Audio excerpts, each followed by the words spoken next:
production team moved back to the Fox sound stages in Los Angeles, where they shot the infamous party scene, in which all of the characters and their secret agendas collide in one cocktail-drenched confrontation. We know you. We've seen you like this before. Is it over, or is it just beginning?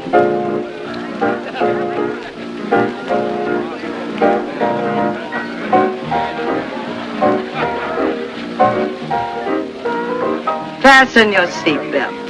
It's going to be a bumpy night. The party also marked the first appearance of an attractive blonde whom Zanuck had fired from the studio 2 years earlier for being unphotogenic, Marilyn Monroe.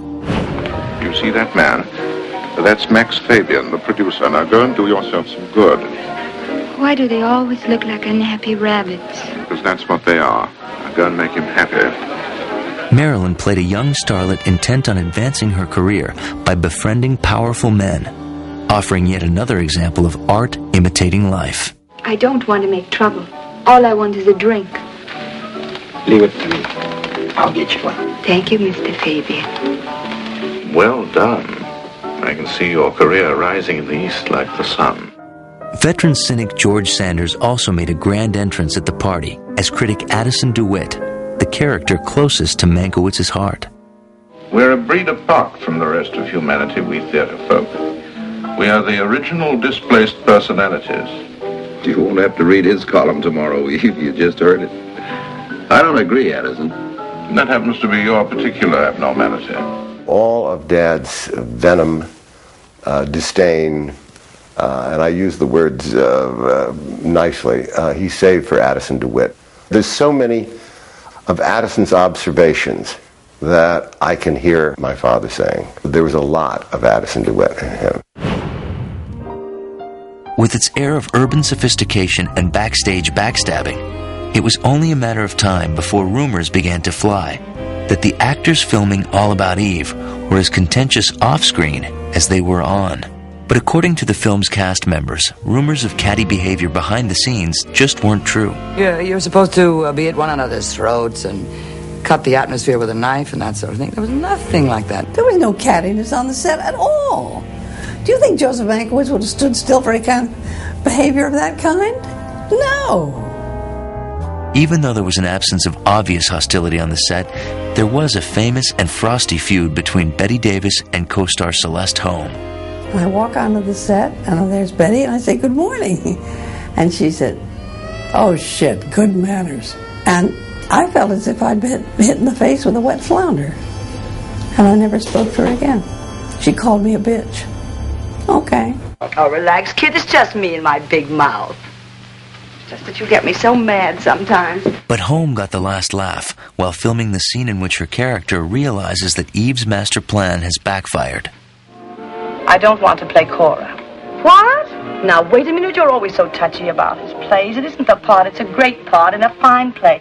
But not for me anymore. Not for a four-square, upright, downright, forthright married lady.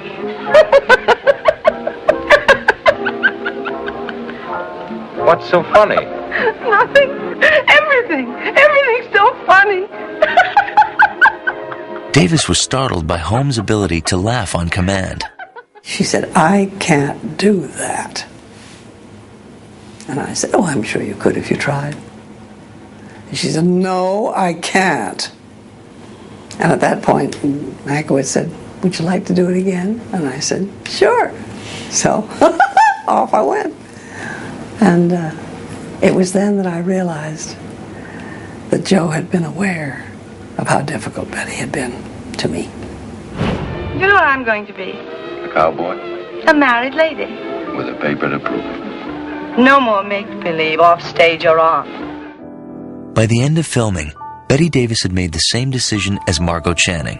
She would marry her younger leading man. But unlike Margot, she was not ready to give up show business. Not when she had just turned in the kind of performance that would make Hollywood sit up and take notice.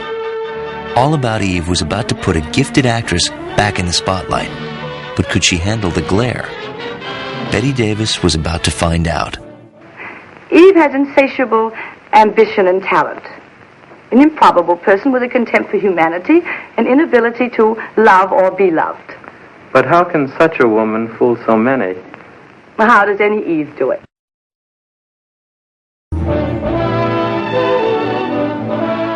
Guided by the sure hand of writer-director Joseph Mankiewicz, the shooting of All About Eve was completed in mid-June 1950. On July 28th, Betty Davis and Gary Merrill were married in Mexico, just hours after Merrill's divorce was final. And on October 13th that same year, the world got to meet Margot Channing and her acid-tongued colleagues for the first time. Hollywood's fabulous Chinese theater is the distinguished setting for the gala West Coast premiere of the latest 20th Century Fox dramatic masterpiece, All About Eve, getting a novel salute from the neighboring Hollywood Roosevelt Hotel as the film's producer, Darrell F. Zanuck, and his wife lead a host of celebrities, including the picture's writer-director Joseph Mankiewicz, to the opening.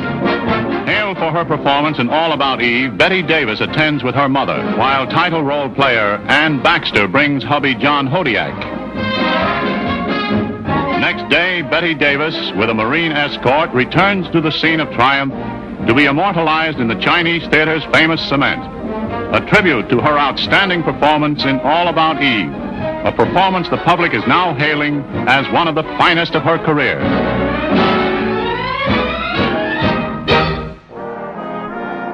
All About Eve was an immediate hit, and soon the film and its cast and crew began reaping award after award.